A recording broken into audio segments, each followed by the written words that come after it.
Պետք է հարաբերությունները լավացնել Ադրբեջանի հետ չկենտրոնանալ միայն Ադրբեջանի հետ հարաբերությունները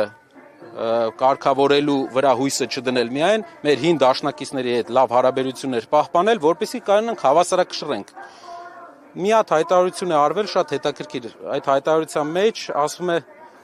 Հայաստանը իրեն երաշխավոր է ընտրում իր համար վտանգ ներկայացնող երկիրը։